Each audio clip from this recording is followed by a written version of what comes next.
नमस्कार दोस्तों, हमारे YouTube चैनल पर आप सभी लोगों का स्वागत है। प्रीवियस ईयर क्वेश्चन सीरीज में आज हम एंशिएंट हिस्ट्री के क्वेश्चन करेंगे जो कि साहित्यिक स्रोत से संबंधित होंगे। इस चैनल पर हम हिस्ट्री, पॉलिटी, इकोनॉमी, साइंस सभी के क्वेश्चन कवर करते हैं जो कई एग्जाम में पूछे गए हैं, जैसे PSC, UPSC या SSC एग्जाम में पूछे गए हैं।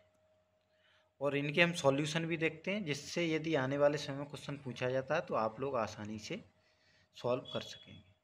फर्स्ट क्वेश्चन है हमारा, महाभाष्य किस विषय की पुस्तक है? ए दर्शन शास्त्र, बी काव्य, सी व्याकरण, डी एस्ट्रोनॉमी यानी खगोल शास्त्र। तो महाभाष्य व्याकरण से संबंधित है। देखिए, व्याकरण की जो मूल पुस्तक है वो है पाणिनि की अष्टाध्यायी। इसी पर टीकाएं लिखी गई हैं। उसी का एक उदाहरण महाभाष्य टीका। ये देखिए, अष्टाध्यायी है मूल पुस्तक पाणिनि की, और उसी पर जो महाभाष्य लिखी गई है ये टीका है। मूलतः ये पतंजलि ने लिखा है। ये 6 वेदांगों के बारे में बताया गया, इन्हें भी आप याद रख सकते हैं। शिक्षा, ज्योतिष, कल्प, व्याकरण, रूक्त और छंद, 6 वेदांग हैं। अगला क्वेश्चन हमारा, सबसे पूर्व मानी जाने वाली स्मृति कौन सी है? वशिष्ठ, याज्ञवल्क्य, मनु, बौधायन। तो ये सभी स्मृतियां हैं, लेकिन इन स्मृतियों में सबसे पुरानी मानी जाने वाली स्मृति कौन सी है? ये है मनु स्मृति। इस पर भी कई टीकाएं लिखी गई हैं। और देखिए, हम इस क्वेश्चन को, इसका सॉल्यूशन देखेंगे और इससे आने वाले जो क्वेश्चन है, कई प्रकार के क्वेश्चन सॉल्व होंगे इसी सॉल्यूशन से। देखिए, सबसे प्राचीन एवं सबसे प्रसिद्ध स्मृति मनुस्मृति मानी जाती है। इसकी रचना शुंग काल के लगभग हुई थी। मनुस्मृति पर 3 टीकाएं लिखी गई हैं। तीनों टीकाएं आप लोग याद रखेंगे। कुल्लुक की मनवर्थ मुक्तावली, मेधातिथि का मनु भाष्य, ये कई बार पूछा गया है। मनु भाष्य किसने लिखी है? गोविंदराज की मनु टीका। मनुस्मृति मुख्यतः समाज व्यवस्था से संबंधित है, इसलिए इसे मानव धर्मशास्त्र भी कहा जाता है। तथा मनुस्मृति में सरस्वती एवं दृश्यवती नदियों के बीच के प्रदेश को ब्रह्मवर्त पुकारा जाता था। तो ये भी पूछा गया कई बार, सरस्वती एवं दृश्यवती नदियों के बीच के प्रदेश को किस नाम से पुकारा जाता था?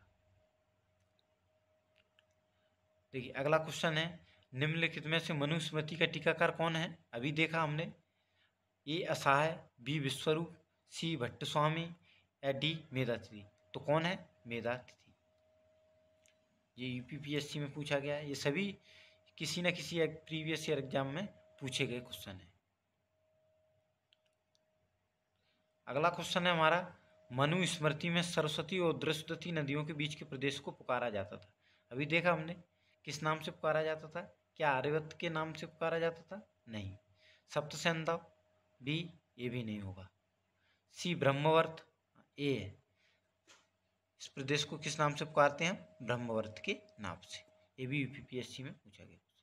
मनुस्मृति मुख्यतः संबंधित है, अभी देखा हमने, किससे? समाज व्यवस्था से, कानून से, अर्थशास्त्र या राज्य कार्य पद्धति से। तो मनुस्मृति मुख्यतः सोशल सिस्टम यानी समाज व्यवस्था से संबंधित है। अगला क्वेश्चन है हमारा, सप्तशास्त्री संहिता उपनाम निम्नलिखित में से किस ग्रंथ का है? ए ऋग्वेद, बी अथर्ववेद, सी रामायण, डी महाभारत। तो सप्तशास्त्री संहिता महाभारत का नाम है। ये भी UPPSC BEO में पूछा गया क्वेश्चन है। देखिए, ये क्वेश्चन भी कई बार पूछा गया है कि सर्वप्रथम महाभारत का उल्लेख कहाँ किया गया? ये अश्वलायन सहसूत्र में महाभारत का उल्लेख किया गया है। इसमें देखिए, श्लोकों की संख्या बढ़ती चली गई है। देखिए, रामायण महाकाव्य में मूलतः 6000 श्लोक हैं, बाद में 12000 श्लोक हुए, अंत में गुप्तकाल में 24000 श्लोक हो गए, जिससे इसे चतुर्विंशति सहस्त्री संहिता कहा जाता है। रामायण महाकाव्य की रचना महर्षि वाल्मीकि ने की थी। तो ये रामायण के बारे में है। इसी तरीके से श्लोकों की संख्या महाभारत में भी बढ़ती चली गई है। अगला क्वेश्चन है हमारा, सर्ग, प्रतिसर्ग, वंश, मनवंतर और वंशानुचरित संकेतक हैं वेदों के, पुराणों के, उपनिषदों के, सूत्रों के। तो ये सभी प्राणों से संबंधित हैं।